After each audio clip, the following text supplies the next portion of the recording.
Okay guys, this is my first YouTube video here. I'm going to be making one on a how to change the axle bearings on a 2004 Dodge Ram 1500 Hemi 2-wheel drive with rear ABS in it. A couple of big things you got to remember is it's got two different front axle hubs. One has a sensor in it and one does not. The driver's side actually has a sensor, and it is, if I can show you that, sitting back over here on this side is the sensor right there, and it falls all the way back up to a connector. Pop that off. It's got that red lock nut on it, or locking, so you got to pop that up, push that in and pull that connector out, remove all your little clips. I've already done a little bit of the work here. I've removed the tire, I removed the brake assembly, and then behind here on the back side there's only like 3 bolts that hold this thing together. 1,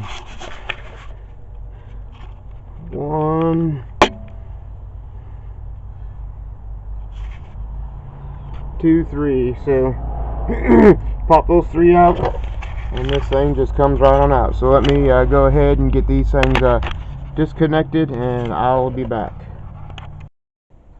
Okay guys, I'm back. So since I've been up under here, I've got the hub assembly / wheel bearing out, and that's what she looks like. But I got hit down here noticing that my upper ball joints are looking pretty bad. There's my bushings back there. I think they're looking okay. Nothing great. My shocks are looking okay. I don't see any leakage out of there. But then I have my lower ball joint right there too, and that's looking pretty sad. No rubber. It's not. It is knocking a little bit. I haven't got the def wobble out of it yet. And there are my tie rod ends. I don't know. Probably, since I'm right here and doing it all, I'm probably going to run to AutoZone quick. And there's my torsion bar bushings there. I'm not 100% sure what those are supposed to even look like, if that's good or not good. Excuse me, I might not replace them, because I've never done anything with a torsion bar before. So I'm going to probably run to AutoZone here quick, grab me some upper ball joints, which I think is the whole arm, whole control arm, the lower ball joint itself, the outer tie rods, and there's also an inner tie rod that's up underneath that the bells that go into your rack and pinion. I might get those just in case. I can always return them if I need to. And then I might get some shocks, and then probably a spring compressor, because I can see my lowers down there. I'm one of those guys that if I'm in here doing one thing and the cost ain't too god awful bad, I'm probably just going to try to replace everything while I'm in here, just to make sure I ain't tearing all crap apart again, especially when it comes to, you know, like your ball joints and your tie rod ends, because once you pop those things off, usually they're crap. So I'm going to try to do that today, and then take it in and get the old front wheel aligned. So I'm off to AutoZone. See y'all later. Okay, I'm back on this thing here. So since I left you, I went and got parts and all that good stuff. I removed the shock. You can see that out of the tower. 1 bolt on the top there, and then 2 bolts on the bottom. I went ahead and I loosened the torsion bar. I'm not really sure. I've never done one of these before, so I'm not sure what that's going to do when I drop the springs. I went ahead and loosened up my tie rod end. I loosened that up, you know, almost all the way down, and took my hammer and just whacked the hell out of it, and that popped that up. So I went in and I bought going to use this thing from AutoZone, a McPherson strut spring compressor. It does not work on this old girl here. Can't get to it very easily and all that shit there, so I'd recommend a regular spring compressor, and that one I'm going to be taking this one back and getting a spring compressor. One big thing is if you're ordering parts, you have a front control arm bushing if you're doing this, and you have a rear control arm bushing. I did not know that today until I had to pick up more parts, or pick up the parts that I had, and they only gave me 2 bushings, and I'm like, what's going on? I need 4, and that's it.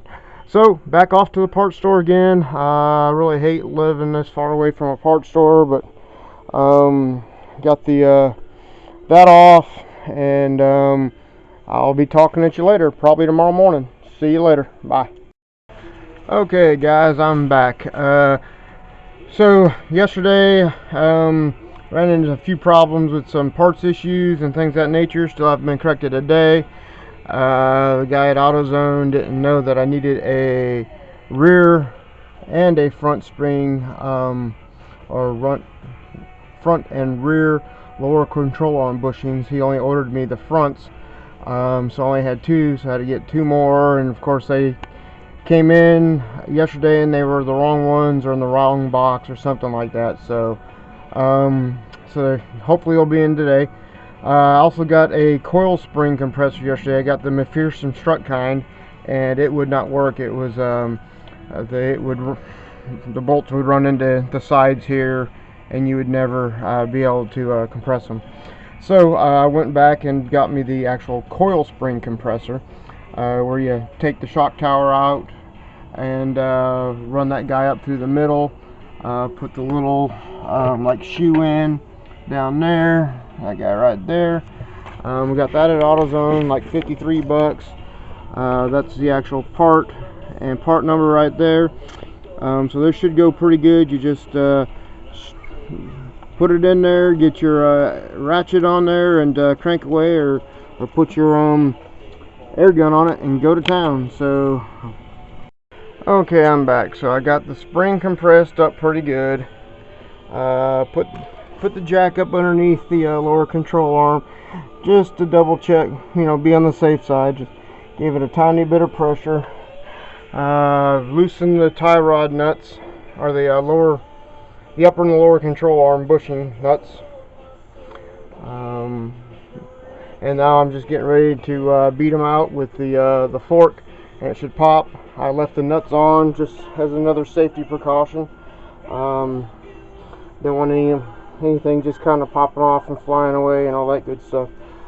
So when I return, hopefully whatever that piece is called will be out. Alright, since we last saw you, I've removed the actual stabilizer bar right here off the front. There's 4 bolts that hold the stabilizer bars to the frame, and then 1 bolt, or this stabilizer control link that actually is right here, that actually goes down into your lower control arm. And so remove that. You had to hold that with a wrench on the top side, hit it out, and that thing comes down, and that leaves my lower control arm to be free, so I can just pop that be able to pop the spring out real easy. And I get to removing the lower control arm by, there's a bolt back there and that guy right there. So everything is going as planned now this morning, and then from there I'll be removing the upper control arm. That came as a whole kit and not just a ball joint. And then next I'll be tackling that ball joint, which I know you guys will probably hear me do a little cussing on. We will return in a moment. Okay, well, I've got the lower control arm off, laying down there on the ground. It was fairly simple, quite heavy. was able to use my impact wrench on it and got it off. I think it was 24 on one side, 21 on the other side. 24 was the nut side, 21 was the head side, and just ratcheted it off. I'm getting ready to do the upper. Just thinking I'd get my air ratchet up in here, so I remove the inner fender well, as you can see. So I just tossed it off to the side, just a couple simple screws. So not bad. I wish I would have thought about that and knew about that, because I could easily get to my spark plugs up here right now. There's all my coils, and then there's that dreaded one back yonder. So I guess if I ever need to replace that one, I know to take the tires off and inner fender well and get to that last spark plug right there. That should be it. I'm going to remove this upper control arm, and I'll be back. Okay guys, I'm back. I've probably skipped a few steps since I've last seen you. I ended up running into some problems. AutoZone didn't order one of my bushings for my lower control arms. It was the fronts they didn't order, and then the part came in used, and it took like 5 days for it to get in, so my truck had to sit in the driveway. Whatever, but that gave me enough time to do a little bit of painting, the upper control arm, lower control arm, the hub assembly, and all that good stuff. So that's what we've done now. So I've reassembled everything loosely. I've got the lower control arm bolts through, upper control arm bolts through. I pre-marked where those were before I took them off, so it helps with your camber adjustment, on both sides here. So when I go to torque those down, I keep those, that way when I take it down to get it aligned, it'll be fairly close, because the nearest alignment shop's like 20 miles away. So hopefully I don't tear up my tires too bad. So the next step is going through and just torquing it. I've got my Haynes manual. I'll go find the torque specs and all this stuff. Then I'll replace the tie rod ends, and then that's going to be get the springs in, the shocks in. So I'll show you a few things as I go. The one big thing is I did put grease zerks in. Make sure you fill them up with grease before you get in alignment, and all that good stuff. I guess you don't have to before you get alignment, but might as well. And that's about. Then oh yeah, I forgot about the anti-sway bar. Still's got to go in yet too. I painted that up. Gave it a good cleaning while I was sitting there waiting, and all that good stuff. So to be continued. Okay, I'm back again. I got a little further this time on the truck. Got the lower control arms done. I think I had them there before. Upper control arms, the hub assembly or whatever that, the A-arm. Ran into a little problem installing the spring.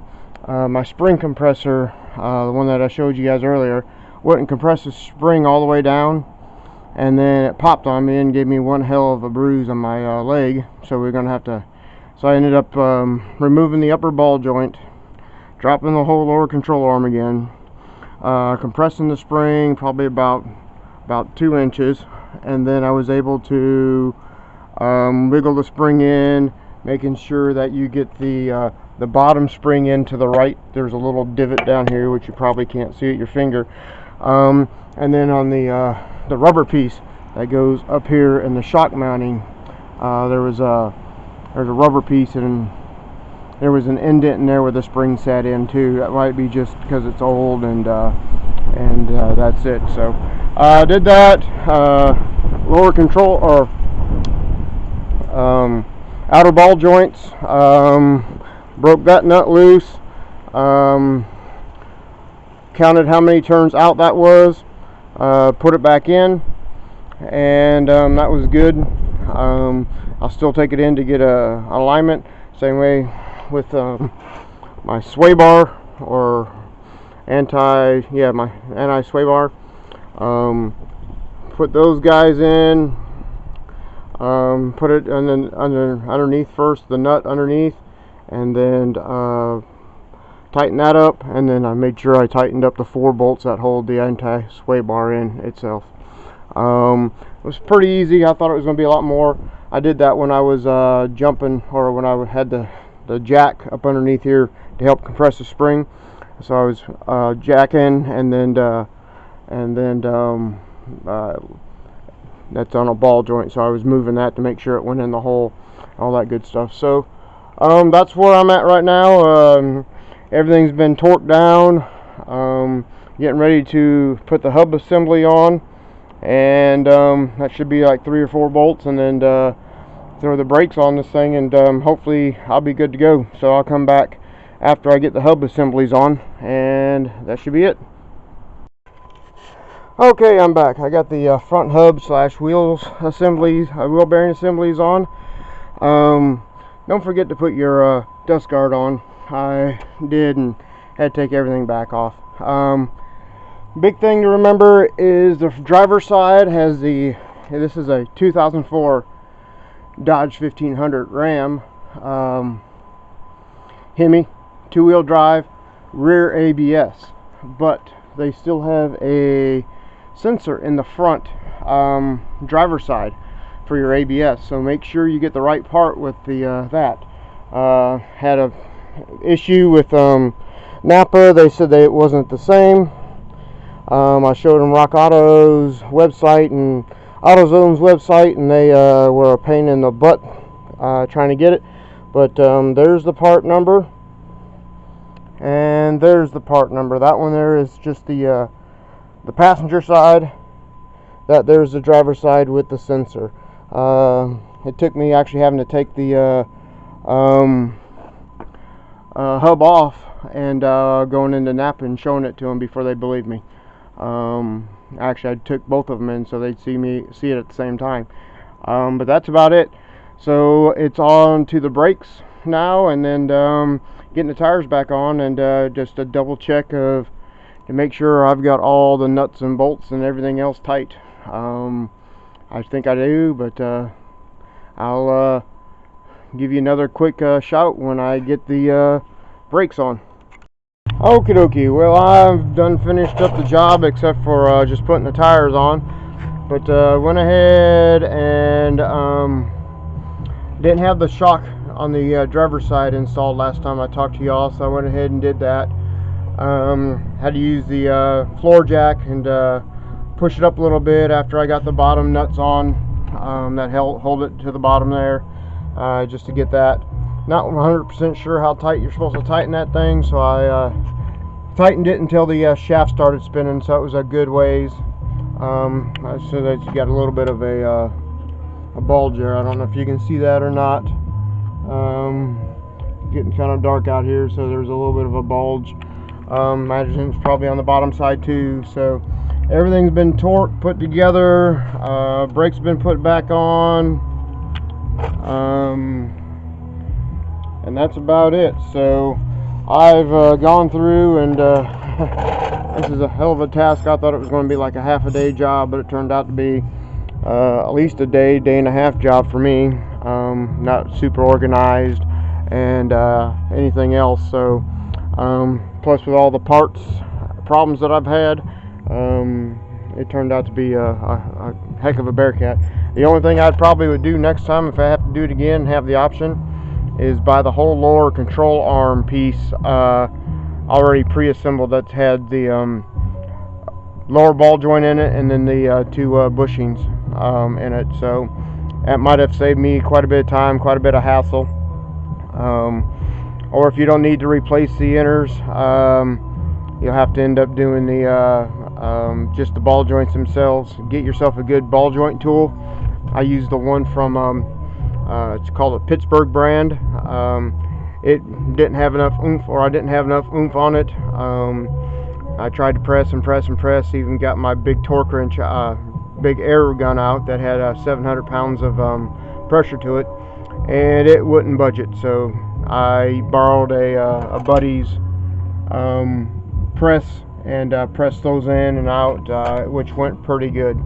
So that's about it, guys. So I'm just going to put the tire on it, pumped the brakes several times before I tried to go anywhere, because I did have to push the pistons back in a little bit to do that. And that's about it, guys. I hope you enjoyed this. It's my very first one, so be easy on me. But you know, the basic steps are all in there. Okay, we'll talk to you later. Bye.